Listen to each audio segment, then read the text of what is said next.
Hey, it's K-Bar User.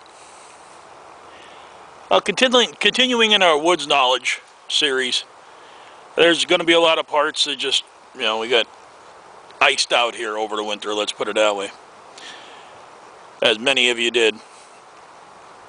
But continuing in the wood knowledge series, this part's going to be about just knowing your woods if you've never been there before.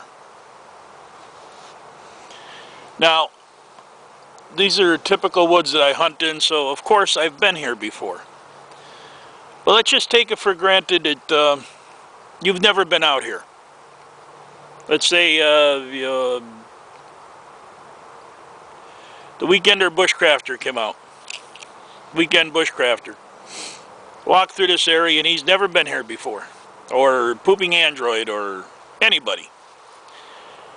Alright, so the reason why I'm calling it that is you can know your woods without ever being there.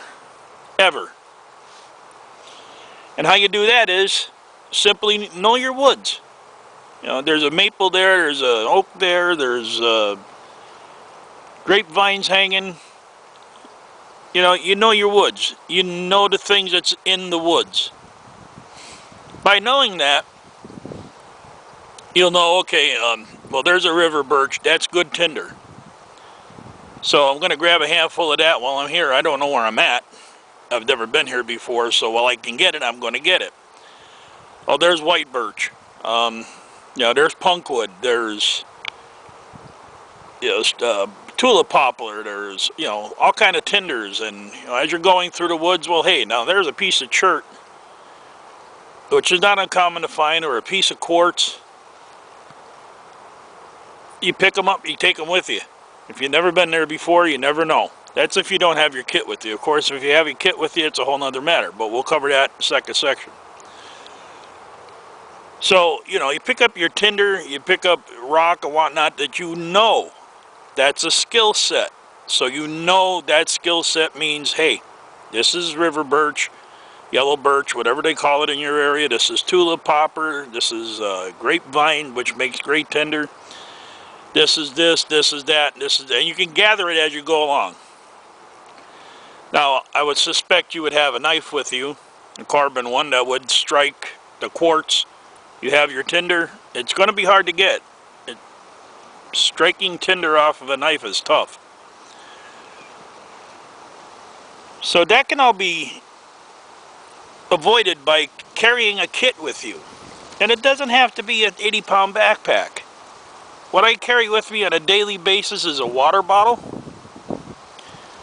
with one of them Walmart GSI cups. The water bottle, the cup, a Bic lighter, pack of matches, my ferro rod, a little bit of food to get me through the night, cordage, your basic 5 C's is it. Really, that's what it all sums up to. So if you know that part of your woods, you know how to get tinder, you're walking through the woods and you see something that's just, oh wow, there's an embankment there with an overcut, like that bridge that I showed you in a couple of my videos.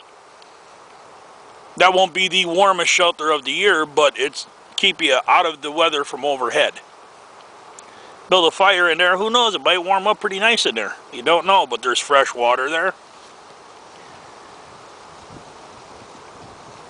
The other parts of knowing your woods before you even get there is when you walk into a place, look it over. Look it over good. Look down through them woods. Look, up on the top of the trees. See if you see any mountain peaks, hills, whatever. If you're headed down into a deep valley like I'm in today, this is a really steep valley area, that is nothing but a cold sink. All the cold air sinks right into this valley. To make matters worse, it's full of water and there's a big river right down there. So that makes it even colder. Camping near water when it's cold means you're going to be colder. What you want to do is if you see a valley like that, don't head down into the valley if you intend to stay there. Head up this way.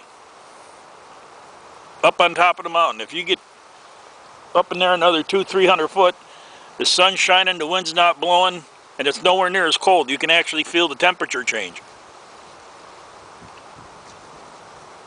So that's what I mean by knowing your woods.